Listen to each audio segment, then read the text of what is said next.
the last time that we configure kanina is this one. So double check lang po natin if nag-sync in na yung mga VLANs po natin dito. Show VLANs, brief. Okay, so nandito na po. Okay, so now we'll assign the specific interface needed on this switch for the inter-VLAN. So one is this FA024, which is connected to IP support. Ito po. Okay, so meaning FA024 po ito.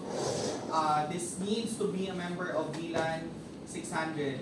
No? So VLAN 600 po siya. So let's go to our switch again. Configuration terminal. Go to your interface, which is FA024. And you change the mode to access. All end devices must be configured as access. Kaya kanina sabi sa port fast at saka BPU guard, yung ang a-applyan natin ng BPU guard is access mode. So meaning end device. Okay, lahat ng may mga ganito. So switch port mode access, switch port access, VLAN, anong VLAN ito? 600. No? So assign natin 600. Props VLAN 600. Now just validate, don't show VLAN brief. So check nyo po kung na-assign na si FE024. Ayan. So, nasa 600 na po siya. Okay? So, password lang po natin yan. Now, nakatrack na po ito. So, what we wanted is dapat gagana din po ito papunta doon. So, right now, hindi pa po yung gagana. No? So, papunta dito. Kasi we don't have the inter-VLAN configuration po dito for the router of this router and this gate for the specific VLAN. Okay? So we'll go back here. Okay?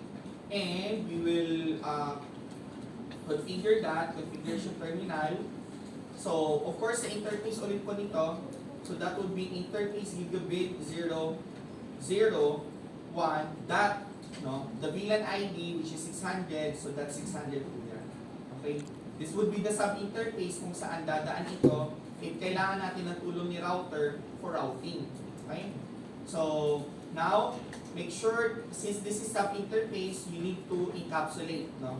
Encapsulate that one queue, then the VLAN ID, which is 600. So, that would mean this is 600. Okay? And of course, assign the gateway, the IP address. IP address, so that would mean for VLAN 600, so 10.0.24. 10.0.24. First usable IP address, that one. Now, the subnet mask is class 24, so 255.255.255.0. Ito lang po natin. Kahit hindi na yung shot, okay lang po yan kasi naka-open naman na po yung port. Okay? So now, try po natin kung gumagana from here to here. Successful na po. Okay? It's working. Now, ito, gumagana rin po ito papunta dito. Now, the question, gagana na po ba ito papunta dito? Gagana na po ba yung papunta dito? So, there is like 2 VLAN that you wanted to connect na. Kasi right now, isa pa lang muna. No? Obviously, gumagana sila. Ngayon, kaya na po ba ito pupunta dito? Yes or no? No. Rating. No. Okay, try natin. In progress. Now, you fix your switch. Okay?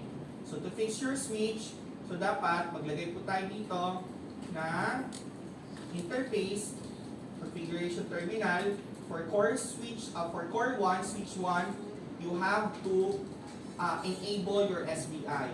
So, meaning interface VLAN 600. Okay, para makadaan itong 600, no? Interface VLAN 600, na-up yung SBI po na yan. Okay, para makatulong si switch, no? So, since layer 3 switch is really good for inter-VLAN, so SBI lang i-configure po natin. Okay? So, interface VLAN 600, assign the IP address. Okay? So, which is same lang din, pwede naman same yung IP address na ginamit natin sa taas for the sub-interface, which is the gateway. So that would mean 10.0.24 that 1, no? 255.255.255.0. Ito lang po yan. No shot lang po natin yung interface na to or yung SBI 600 po natin. No shot. Now, since gusto nyo mag-meet si 600 at saka si 300, bilang 300, gawa rin po tayo ng 300. Okay? So, interface bilang 300, up na po, IP address. Now, the address is for 310.0.18 for usable IP address, which is that one. Subnet mask is 255.255.254.0. Ito lang po natin. Do not forget to no shot the interface or the SBI 300. No shot lang po. Enter. Okay? Now, let's try. So, gagana na po ba? From here to here. Okay? So now, bakit hindi siya makalabas? You double check the IP ng IP support. Kung may gateway po ba. Okay? So, troubleshoot po natin. Okay? So, mali ang gateway. So, 254 nakalagay. Okay? So, dapat 24.1. So, some of the reason kung bakit hindi gumagana kasi hindi niya alam kung paano din lumabas. Okay? So, tama na po ba ang gateway na inassign natin doon? 24.1 first usable. Goods na yan. Now, saan nagagaling yung DNS? DNS is for the network translation or for the DNS ng website. Dito natin i-configure yung website. Okay, yung futech.edu.ph. So, meaning, kung anong IP address nito, yun yung i-assign natin for DNS. Right? So, kaya ang IP natin dyan is 10.10.16.20. Kasi yan yung in-assign natin na IP dito. Or i-assign pa lang. So, ginawa na lang natin in advance. Okay? Fast forward lang po natin. Now, let's try kung gumagana na po. From here to here. Ano pa kaya ang issue? Trunking. Nag-trunk na po ba tayo? Ayaw. Okay? So, nakatrunk na po ba ito? So, dapat nakatrunk po yan. So, paano mag-validate ng trunk po natin? So, to check, pwede po tayo mag-dojo run. No? Kung nakatrunk na po yung Gigabit 02. Sa dulo po yung Gigabit 02. Okay, nakatrunk naman po, no problem. So, na-configure na po ba ito? Yes. Ano ang command ang nag-i-enable sa layer 3 switch po natin for routing? Doon sa step 1, 2, 3 natin kanina. IP routing. Very good. Okay, enable IP routing. IP routing is to allow to convert the layer 3 routing on your layer 3 devices. Okay? So, IP routing natin. So, gaganap po ba? Pupunta dito. Oops. Successful na po. Question? So, that's how you troubleshoot. No? So, successful na. Now, ayoko naman po, since marami po ito, at ito, lalo na yung students natin na bilan, no? Marami. Gusto ko automatic yung DHCP po natin or Dynamic Host Configuration Routing Protocol. Or instead of assigning a static IP address, mag-DHCP po tayo. Okay, let's request for a DHCP IP address. Right now, wala tayong mali-request. No? Kasi wala pa tayong kinonfigure. Mag-a-API pa po yan. So, ang result is 169, API pa po yan. So, meaning, the server are not cooperating. The server is walang kayang ibigay sa iyo ng IP address. No? So, now, let's configure this. Pwede kayo dito maghingi ng, pwede nyo itong gamitin as a server to provide automatic IP address dito. Dito, at sa iba pa. Okay? So, dito na lang. So, let's configure IP DHCP pool. Lahat ng mga kinonfigure po natin dito can be found here. Okay? So, for example, for interchannel or DHCP. So, hanapin lang po natin. Ito po yung instruction. So, create a DHCP pool for automatic IP addressing. So, now, gawin po natin yan. So, IP DHCP pool, papangalanan lang po natin yung pool ng DHCP server po natin. So, since IP support po yan, lagyan na lang natin IP support. Okay, anong pangalan naman po yan? Now, define your network. Anong network po si IP support? Anong network yung gusto po natin ma-receive na IP address po dito? Network so meaning 10.0.24. Okay, 10.0.24.0 kasi network. No? Now, assign the subnet mask which is 255.255.255.0. Okay? Subnet mask dito.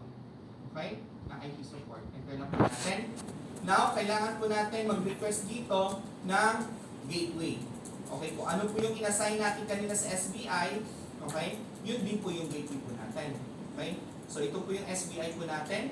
So, yan din po yung gateway para alam niya paano lumabas. So, meaning default router. 10.0.24 first usable IP address .1. Enter. So, since may DNS din po tayong hinihingi, ito po yung DNS, pwede natin i-assign si DNS. Meaning, DNS server, so ano po yung IP na DNS server natin? 10.10.16.20th usable IP address. Enter. That's good. Exit. Meron pa tayong pwede pong i-configure po dito, the exclude address. IP, DHCP, exclude. Anong ibig sabihin nitong exclude na to? Tulad kanina ng management VLAN po natin, or tulad kanina ng 192.168.99.10.1.2.3, maging i-manage nyo rin kung paano nyo, kung ano ang mga IP na sa tingin nyo pwede nyo i-reserve for future use. So meaning, pag nagre-request tayo ng IP address, okay, ano ang IP address na i-reserve mo na ayaw nilang ma-receive, no? So, ilalagay natin yun sa exclude. Okay? So, kumbaga, reserve this IP. Huwag mong isama sa ibibigay mong IPs sa mga end device mo. So, within the range lang po. So, 10.0.24, ayokong ibigay si 2. Okay? So, range 2, 10.0.24.10. So, meaning, the first usable IP address dapat na may receive dito, 11. Okay? Sometimes may delay lang po yan, so just let it be. So, okay na yan. Now, let's try to request an IP address po dito. Ayan, nag-automatic pala. Okay, static muna natin, then DHCP. So, meaning may na-recognize na po siya. So, 2 pa yung nahihingi na nare-receive niya dito, supposedly 10 po yan. Okay? So, but, refresh lang natin po yan mamaya. Okay, i-exclude niya po yung 2 to 10. Alright? Question? So, may DHCP na po tayo. Okay? Punta tayo sa baba. Go. Paganahin din natin po ito. Now, ito yung next. Kaya lang, may problema tayo sa physical. Meaning, ano kaya ang interface dito? Saan kaya connected ito? Ito dapat is connected sa VLAN 100. Yung mga walang kulay, students po yan.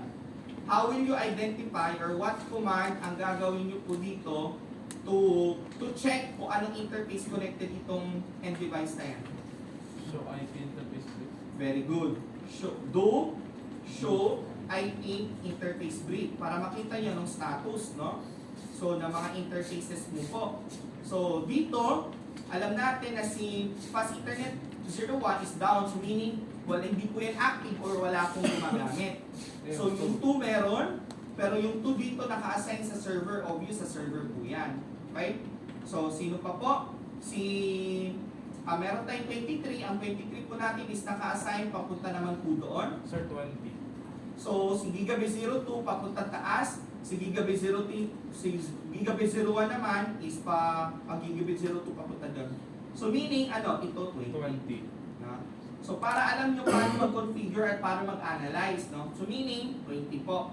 So, para ma-check nyo lang po talaga na 20 interface, FE020, check nyo po kung mayroon siyang response. Paano malaman yung response? Shutdown nyo muna. Ayun. So, tama. Okay? Balik lang po natin ulit. No shot. Buhayin natin. So, bakit kailangan malaman? Kasi kailangan natin yan i-convert into VLAN 100. So, switch port mode access. Switch port access VLAN 100. Okay? Dosyo VLAN brief po tayo. So, VLAN brief. So, ngayon, may dalawa na tayong VLAN interface that is assigned to IT support and meron tayong interface dito which is assigned to students. Okay? So, since student din po siya, ang next natin gagawin, magre-request din po tayo ng IP address coming from here. No? Kasi ang dami nila o mga students to lahat. Okay? So, saan natin gagawin? Dito din po ulit. Okay? So, balik tayo dito. Now, paano nga yun? IP, DHCP, pool. Pangalan ng pool po natin, students. No? Now, define your network. Ang network po natin is yung first, no? which is 10.0.0.0. Your subnet mask is 255.255.240. Okay? Enter. Oops. So, kulang isa. Kulang ng that's it. Okay, enter. Define your default router. Your default router is first usable IP address, the 10.0.0.1. Define your DNS if you have DNS, 10.10.16.20. Okay? So, pwede po tayo mag-exclude. IP, DHCP, exclude.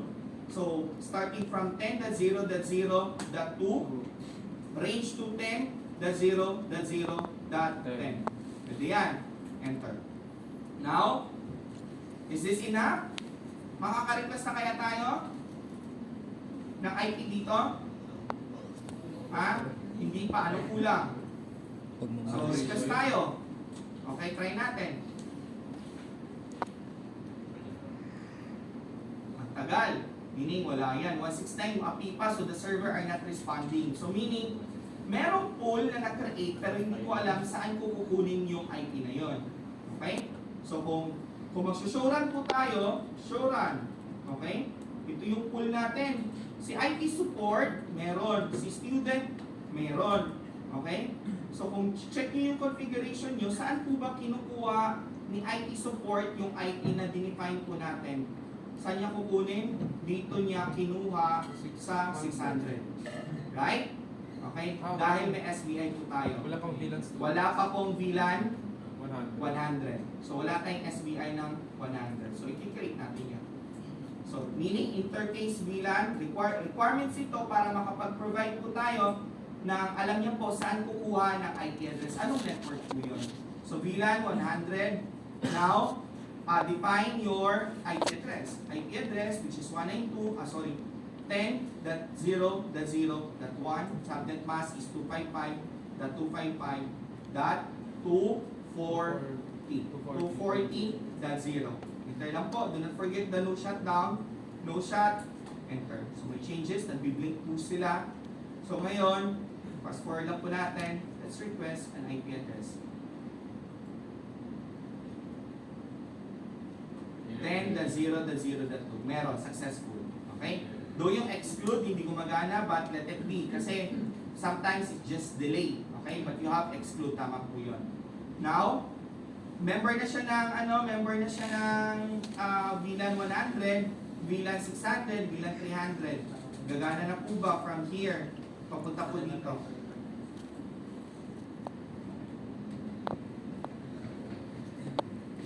Gagana po yan. Kasi may IP routing na tayo dito. Remember? Okay? So at saka may SBI na rin tayo dito. Okay. Now, paganahin natin sa baba. Ito. VLAN 100 din po ito lahat. So, syempre, kailangan natin po ng VLAN information po dito. Okay? Sa switch number 5. Okay? Or by the way, baka makalimutan natin sa switch number 2, configure your interface VLAN 99. Right? So, IP address is for management. So, meaning 192.168.99, switch number 2.2. Okay? So, 255.255.254.0. Okay? No shutdown. So, meaning, ito yung IP na gagamitin natin. Gusto natin i-remote si switch 2. Mas madali lang siyang i-remember. Okay? So, now, let's proceed sa switch 5. So, same yung gagawin natin sa switch 5. Reload po muna natin. Linisin po muna natin. So, delete VLAN, baka may VLAN. So, confirm lang po natin. In erase, startup config. Okay? Now, re-reload nyo. Pero bago natin i-reload, configure ko na lang po muna si SDM prepare. So, dual stack po natin ito. Yan yung gagawin natin default. Para capable siya of IP version 6. Do not forget to stop. So, save, do write, shortcut, no? Then, reload. Okay? Yan yung unang yung gawin. So, now, okay na, enable. So, show SDM. So, capable ng IP version 6. Yes, capable ng IP version 6. Punta tayo sa global config. Let's assign our hosting. So, this is switch number 5. So, switch number 5. Bahala kayo po anong unahin nyo. Management VLAN po ba? Kung management VLAN, interface VLAN, 99 po ulit. Now, IP address, assign 192.168.99.5. Okay? 255.255.255.0. So, shutdown po natin yan. Okay? So, those VLAN po natin. Do show VLAN. Check natin kung merong VLAN. Click. So, wala pa. No? So, kasi hindi pa natin to na-member ng BTP. Okay? Member dapat ito ng BTP domain. Same dapat yung domain nyo po. Amaraw. Now, BTP password. Since may password po yung BTP natin, Cisco pass. Okay? Now, BTP mode. Gawin natin itong client para magre-receive lang po siya. Okay? So, pag na-client na po yan, do not forget the interface. No? So, interface is gawin 01. Make sure it is switch port mode. Nakatrunk po ito to receive the VLAN information. Change na po. Do not forget the switch port na negotiate para ma-turn off po natin yung automatic negotiation pag may changes sa FE023. So, mahihirapan pa siya dito kasi naka-auto yung kabila. Punta tayo ng FE023. Interface FE023. So, switch port mode, tatrunk din po natin yan. Okay? So, fast forward lang po. Now, let's check. Can we receive an IP address already dito? So, via DHCP. 10.0.16.102. Tama po ba? Tama po ba? Mali, students yan eh. Dapat 10.0.0.11. Very good. Ano ang kulang? Mali ang nakuha niyang IP address. Ano ang kulang? Ano ang na-miss? Ano ang hindi pa nagawa? Wala pa. Ano pa? Anong VLAN? Wala pa. Yung alin? Anong i-config? Yung? Management. Exactly. Okay, hindi pa niya alam kung titingnan nyo, do, show, VLAN. Oh. Lahat ng interfaces mo ngayon is still member of VLAN na Hindi pa nakaset. Hindi pa po na-assign. No? So, i-assign natin kay students. Okay? So, with that, interface, okay, int range. Range na lang natin, FE01 to 24. Lahat, ito lahat, i-remember natin dito kay student. No? Int range FE01 to 24. Switch port mode access, i-access natin yan. Switch port access, VLAN 100. Enter. Okay? Please guys, dito muna kayo tumingin. Okay? Mamaya na kayo mag-config. Exit. Do show VLAN. Okay? Nalipat na po natin. Okay? Now, ayan, nag-amber. Nagli-listening po siya, nag-amber. So, hanggang sa mag-forwarding po yan. Okay? So, check natin. Request ulit po natin ito. Static. Sa totoong buhay, when you do that, dito sa command prompt, ano yan, ipconfig /release. Oops. Dito ha, sa CMD, sa totoong buhay, para mag-request kayo ng IP address, ang command niyan is ipconfig release. Okay? So, pag release di-disconnect po ako sa internet, no? So, ayan, ayun, disconnect po ako. And then, saka natin lalagay renew. Oh. Ayan, magre-renew po yan, ayan, bumalik. Nakita niyo? Yes, po, sir. Ganun mag-troubleshoot sa totoong buhay. Galing. Okay? So, ngayon, IP config, request tayo ng panibago kasi mali yung IP. So, dapat 10, ayun, 11 na. Tama. Nagets nyo? Kasi nag-exclude tayo ng 2 to 10, right? Yes, sir. Okay. So, tama na nakuha. Tama yung 1. So, hingi din po tayo dito. Madali lang naman ito. Dapat 12 na yan. Ha? Yes! Okay? So, okay. 13. So, this is 13. Okay. So, now, gumagana to, papunta dito, successful. Of course, dapat ito ay, i-test natin, aabot dapat yan. Pwede ba dito or dito? Deciding. Successful. Okay? Or good. Connect na tayo. Now, Deciding. okay? Punta tayo dito. Same lang din yung gagawin dito, paulit-ulit lang. Okay? So, pero tapusin natin. So, switch number 3 po tayo. So, sa switch number 3, same. Enable. So, ano muna? Okay, delete. Okay. Delete, VLAN, dot, para malinis. Di natin alam kung anong configuration meron. Now, after delete, erase, start up running config. Okay? So, let's go to our SDM. Prepare, dual stack. Gawin natin default po ito. Okay? Do right. Okay? Reload. And then, saka natin i-reload. Ulit. Okay? Wala. Very good. So, So now, same po, dapat makakuha tayo ng VLAN information. Show VLAN po muna tayo. Okay, wala pang VLAN. So, to make sure that makakuha natin, dapat same po sila ng BTP. BTP domain, tama raw. Okay? BTP password, dapat Cisco pass. Same po dapat sila. BTP mode, gawin natin to client. Client. Okay? To request. Now, do not forget the interface, no? Interface gigabit 01. Ulit-ulit lang, di ba? Switch port mode access, switch port access VLAN.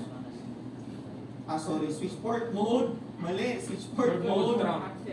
Sorry, trunk. Okay? Ayan. So, switch port na negotiate. Okay? Gawin din natin dito. So, sa interface gigabit 01, switch port Same mode, class. trunk. Switch same port, class next sem. na-negotiate. Fuck this Okay? shit. Forward lang po natin yan. So, now, pretty sure we have our VLAN already. Go show VLAN. Okay, ayan na. Okay? You configure your management VLAN.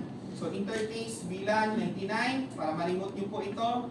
Now, assign the IP address. This is switch number 3. So, 192.168.99. 3. Sir, kulang ng 1. 192.168. Sa Dot 99 dot ano? 3. 255. Dot 255. Dot 255. Dot 0. Enter. Shut down. Of course, nag-iisa lang po itong interface na to. So, do show IP interface brief muna tayo. Di ko alam kung anong connected dyan. Di ko memorize. No? So, check natin. Meron tayong 1. May 1 po ba tayo? Ito, One. FE02, FE024, Gigabit 02, Gigabit 01. Malamang 1 yan. Okay, One, sir. kasi 2 papunta Basta doon. may ano yan, sir. Okay? So, May something now yan. let's check. Interface FE01. So, shutdown nyo muna. Ayun, tama. Yung shut natin. So, now, switch port, mode, access. Switch port, access, VLAN 100. Right? So, nagre-listening po siya. Now, let's request an IP address. Meron na tayong DHCP po dito. So, dapat makaka-request tayo ng IP dito. Okay? Yan. Tanan! So, ngayon, gagana na po yan. From here to here. Pumalak ang puta So, para working may successful. Okay? So, same din yung gagawin sa S4. Same din gagawin po dito. Question about VLAN, inter-VLAN? Okay, madali lang, di ba? Madali lang. Okay, next. Inter-channel po tayo. Okay? Spanning tree. Okay, we're going to check dito. So, spanning tree na to. Kayo na magtapos dito, ha? So, may instruction tayo dito. FE010 to 15, IT support para dito sa switch na to. FE04 to 9, faculty. FE020 to 24 for student. Kasi ito, iba-iba to. Okay? So, now, spanning tree po tayo. To check your spanning tree, ops.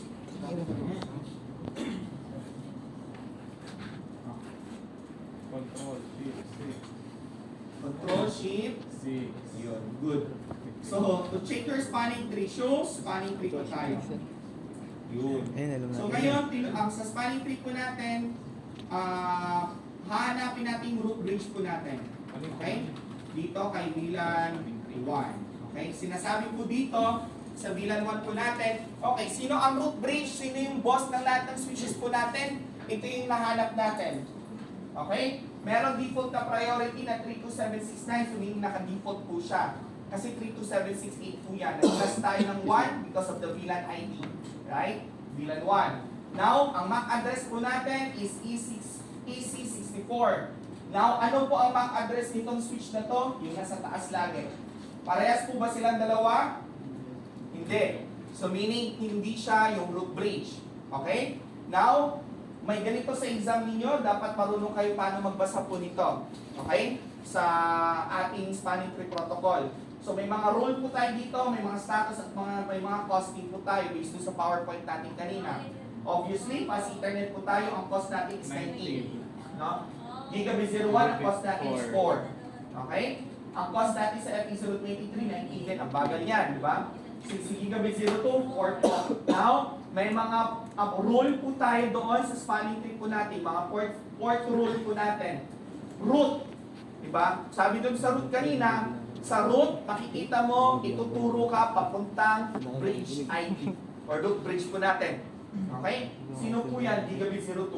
Okay? Ano po ba ang designated? Ang designated is ito yung opposite ng ating root. Okay? So ito lang yung titingnan ninyo. Okay? Gigabit 02. So meaning, from here, ito yung gigabit 02, tinuturo tayo dito. Tama? Okay, so meaning possible, ito yung root bridge po natin. Okay? So, pupunta natin yan. So, forwarding po yung status dito. So, kasi naka-open po siya, so forwarding. Okay, so meaning, hindi ito. Okay? So, hindi siya. So, now, punta tayo sa taas kasi tinuturo tayo dito. Pero check muna natin yung switch number 3. Okay? Oh, advance. Okay? Okay. So, spanning tree. So, enter lang po. So, dito sa VLAN 1 po natin, nakalagay. Okay. Ito yung hinahanap po natin. Hindi po siya yan. Mali, no? 32769 din po siya. 32769 din po sila. Ang mababang MAC address yung lagi natin pinipili. Now, kung titingnan natin yung role po at saka status at costing po ng mga interface po natin, tingnan natin si root. Si root, tinuturo tayo sa Gigabit 01. Doon natin makikita yung root bridge po natin. So, meaning Gigabit 01, ito po yan. Papunta din po dito. Okay, bumalik. Right? Papunta dito. Naalala nyo to, si FE023, di ba si FE023 designated? Tama? Meaning ito, designated port po ito. Sabi natin kanina, pag designated, the opposite is root. No? Meaning opposite, ito root. Okay? Kaya kung titingnan nyo, si Gigabit 01 dito, naka-root. Right? Naka-root. So meaning, tinuturo talaga tayo dito. Okay? So ngayon, kung check natin ito, show spanning tree. Okay? Ito na kaya ang hinahanap po natin. Okay? So, check natin. VLAN 1. Siya na po ba ang hinahanap natin? Okay, ito yung bridge ID natin or root bridge po natin, yung information. Parehas po ba sila? Parehas ng MAC address eh. Parehas na sila ng MAC address. Okay, so ito yung hinahanap natin. Okay? So, 6906, no? Ang hello time nila, nag-high po sila every 2 seconds, no? So, yung traffic na yan. Ngayon, titingnan nyo yung interface port po natin. Ano pong napansin ninyo? So, meaning this is our designated router or this is our root bridge, no? Root bridge po natin ito. Pag root bridge ka, lahat ng status mo forwarding. Lahat ng role mo designated. Kasi nga opposite ng root. Okay? Tandaan nyo, root ito, so meaning designated ito. Okay? So, designated ito, designated ito, designated ito. Okay? Lahat dapat sa kanya open port. Open gate siya lahat. Okay? Kaya dito, wala kang makikita diyang root. Okay? Ngayon, may lalabas din ng ganitong image dun sa exam. I-identify nyo anong klaseng spanning tree yan. Anong klaseng switch yan. Root bridge po siya. Okay? Yes, kasi designated lahat, forwarding lahat. Okay? Open po lahat. Okay? Now, may mga instances na nag-decide tayo bilang engineer. No? Ginagawa natin, okay, napakahalaga ng role ng ating root bridge kasi siya ang gumagawa ng mga decision making, no? Paano kung sakaling i-adjust natin, wag siya ang maging root bridge? Ano ang magiging decision making ninyo as an engineer? So, sino pipiliin natin sa kanila? So kasi ang rule, the lowest the priority number is the root bridge. So adjust natin yung root bridge, priority number. Okay? Na-adjust natin yan. Okay? Gusto nyo po ba si switch 3? Gawin natin yung leader. Gusto nyo po ba si switch 2? Si switch 4? Or ito kaya perhaps? Now, in reality, when would you decide, like if you come into this classroom, what is your decision making to sit in this PC? Ay, dito dito talaga ako. Okay? Minsan gusto natin dito kasi ito ay mabilis. Okay? So, anong qualification natin sa isang PC na mabilis? Normally, brand new. No, pag brand new, mabilis talaga ang laptop, di ba, hardware. So, may mga instances na, okay, matagal na itong mga to, so may binili tayong bagong switch. Okay? Layer 3 switch. Wow. Ilagay po natin. Now, ito yung binili nating bago, ay, between sa kanila lahat, ito yung gusto kong maging root bridge. Okay? Kasi brand new siya, mas mabilis. Okay? Kasi dapat walang point of failure sa kanya eh. Di ba? So, dapat malakas po siya. So ngayon, let's assume ito yung brand new, ililipat natin yung rule niya dito. Kasi obviously, hindi po siya, tingnan mo, naka-orange siya. Okay? Kasi wala dapat nag-o-orange or nag-amber sa root bridge. Lipat natin sa kanya yung rule. Okay? So dito, Sige, sir. so gawin natin, Tugtog ka na, sir. validate muna natin. Sir, ikaw. Shows, panicate Pwede po na. natin dito. So ayan, hindi po siya yung root bridge. Okay? So, ililipat po natin sa kanya yung responsibility. Okay? So, configuration terminal, palitan mo muna natin yung host name. Host name is core 2 switch. Okay? Now, to do that, spanning tree. Okay? VLAN 1. Okay? May option po tayo to set the priority number. Again, ang priority number po natin, ang default is 32768 plus 1 sa VLAN ID po natin dito, kaya naging 32769 po yan. Okay? The lowest the priority number is the root bridge. Okay? So ano yung siset yung priority po dito? The lowest, anong siset yung priority? 0. 0. 1. Try natin 1. Pwede kayang 1, hindi accepted si 1. Ang pwede lang 0, 4096, 8192, etc. etc. Ngayon, kung pinaka-lowest priority natin, 0. So meaning, set natin priority 0. Pag sinet natin priority 0, ano ang magiging value ng priority number nitong switch na to? 1. 1. Kasi plus Plus 1. Sa VLAN 1. Ay, very good. Galing, itong ina pa sa... Mas learner pala kayo eh. Ba't parang dito nasi stress? Parang itong grupo na to, itong bilang na grupo na to nasi stress. labila. Okay, parang isolated tayo dito. nakukulik ko. Galing. Congested tayo. Congested tayo. Sir, punta rin kayo dito. Sir, dito din, oh. Narinig pa, may napag-ulat ka. Sir, mas stress dito. Mas stress yan dito, sir. Okay, priority 0. Ito, tanggal na siya. Enter. Okay? Now, kung papansin niyo dito, nag-a-adjust po siya. Okay? Yung responsibility, yung datang port po na yan, is i-open niya po yan. Okay? Ito na siya ngayon. Oh. Ha? Lagat ka, maitik. Yes. Kasi nagre-recalculate siya, di ba? Nagtanggal sa Kasi lamin. siya na yung root bridge po natin. Okay? So Stress now, stress na. may isang option tayo to assign or change the root bridge. So kung ito yung primary natin or priority 0 or siya yung pinaka-leader, mag-e-elect tayo ng vice president. Naman. Second leader. May ganun. Ito yung gagawin natin. Okay? Elect natin to. I So nominate ngayon, Tone. configuration terminal, spanning tree, VLAN 1, kung saan VLAN po yan. Now, ang isiset natin root. Okay, may dalawa tayo ditong option. Okay? Pwede rin kasi itong ganitong command. Root primary, kung gusto mo maging primary. So, pwede natin kanina doon, pwede priority or primary, no? So, ngayon, si secondary po siya, ang gagawin natin root, secondary backup ito. Okay? So, wala mo na silang choice. Okay? Kung masira ito kaagad yung recalculation natin. Okay? Kasi alam natin mas malakas ito. Okay? Second, Noted. die. Enter. And that's how spanning tree works. Sige. Okay? Sige. Question. Madahamas mo. None. Last, interchannel. So sa interchannel, last na.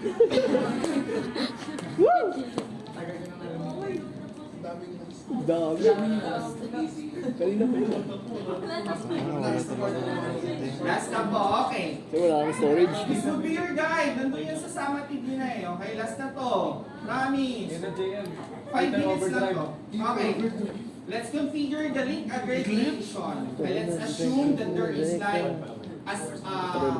we have to aggregate the speed. Okay, may 5 gig dito, may 2 gig dito, 7 gig. Dapat gawa tayo ng tunnel po dito.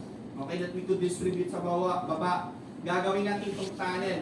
FA 10 to 11 yung port po natin.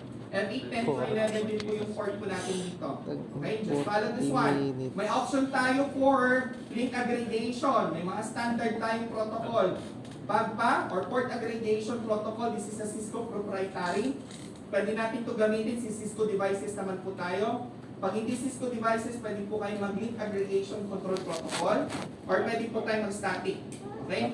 Ang pipiliin natin itong proprietary. This will be the step-by-step guide. Okay? Now first, pag pa yung pipiliin natin, di ba? Ito. Okay? Go first to the interface range. So, range po muna, meaning, dito muna tayo. Okay? Interface range. Anong range po yan? 10 at saka 11. Okay? FA 010-11. Okay?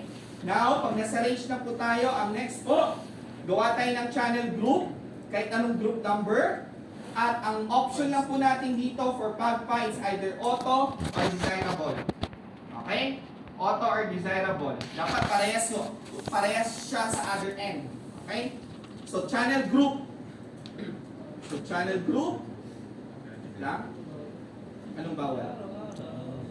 So, channel group. Gawin natin group 1. Okay? So, group 1. Now, mode. Okay? Mode. Gawin natin desirable. Okay? Mode. Desirable. Enter. Nag-up po siya. Okay? So, after po niyan, so, since PAGPA po yan, i-create natin yung pangalan ng tunnel. Okay? I-create natin yung tunnel mismo. Ito. Okay? So, sa tunnel na po tayo. So, dito pa rin. Exit po tayo. Okay? Interface. Channel. Okay? Interface. Dapat may interface po yan. Interface. Anong command po natin? Interface, port, channel, group. Anong group yung ginawa natin dito? 1, di ba? Okay. Group 1. Interface, port, channel. Okay? Interface, port, channel. 1. Enter. Okay? So, interface, port, channel 1. I-convert natin yan sa trunk. Okay? So, i-convert natin sa trunk. Kaya lang, layer 3 switch po ito. Hindi po gagana dyan yung switch port ng trunk agad. Tama? Ano muna ang kailangan? Encapsulation. Encapsulation, very good. Switch port, trunk, encapsulation, dash 1Q. Saka natin switch port, mode, trunk. Okay? Now, ang last po natin, which VLAN yung i-allow nyo po. Okay? So, which VLAN? So, kasi hindi naman lahat ng VLAN is gusto nyo i-allow to pass through to this tunnel, no? Kumbaga, switch port, trunk, VLAN, baliktad. Switch port, trunk, allowed. Okay, switch port, trunk, allowed. Oops, dami na naka-open. Switch port, trunk, allowed. VLAN, specify ninyo kung anong VLAN lang yung pwede dumaan sa tunnel na yan. Ano mga VLAN natin? 100. Okay? May 200 po ba tayo? Yes. May 300 po ba tayo? Yes. And then may 600 tayo. Oh yes, nakakama po ako. And then 600. Okay? Kasi yan lang yung VLAN na allow. Yung backup VLAN hindi natin sinama for security purposes. Okay? Para walang maligaw. Kung may bagong VLAN, hindi po siya makakapass through. Yes. Sir, di na po sinasama yung VLAN 1 na Hindi. nila? Kasi nakabila naman tayo for security purposes. Okay? So now, the same thing that you have to do sa kabila. Okay? Like, wala pa siya oh, so di pa maayos. Okay? So, interface FE010, 11. Okay? Or, let's start first with show ether channel summary. malaman. Diba? Wala pa siyang ether channel. No? Check din natin dito. Wala pa yung nabubuo. Show ether channel summary po tayo. Wala pa. Ito yung mga mga palatandaan natin dapat naka-peak. Dapat nakapag-link aggregate po tayo. Okay? So right now, wala pa. Naka-I pa lang po tayo. Meaning, ang ibig sabihin po nito is stand-alone. Wala pa tayong port na na-recognize, no? So, hindi pa siya buong tunnel. Kalahating tunnel pa lang. Okay? Configuration terminal, interface FE010. Range to 11. Sorry, walang range. Okay? Anong next command? Something, sir. Anong next command?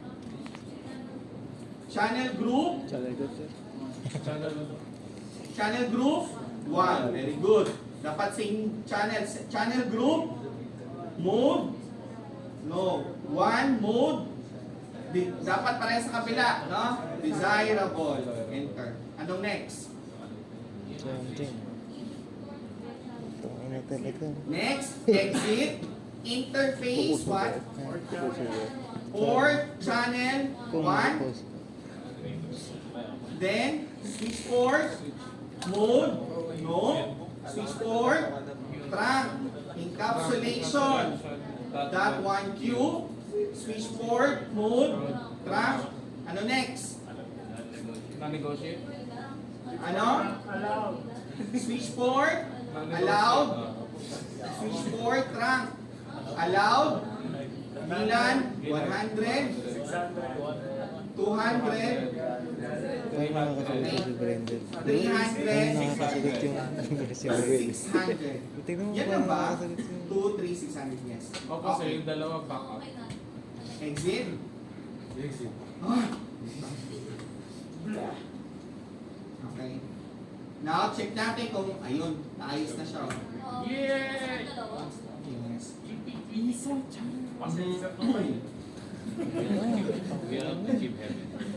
Okay. Show ether channel summary. Oh. Ayun, naka-pin. Naka-pin na po. Saan nakapilo? P for channel was established sa port 10, nakapagpa na protocol. Okay? May isa tayong channel group na 1 or meron tayong tunnel na 1. Show ether channel summary. Ayan. And I thank you. Questions? Send mo sa amin yung file. Okay. Ngayon, kayo naman. Let's start your summary. Individual ba? Ha? Aray ko! Sir, take home. No, individual. Individual.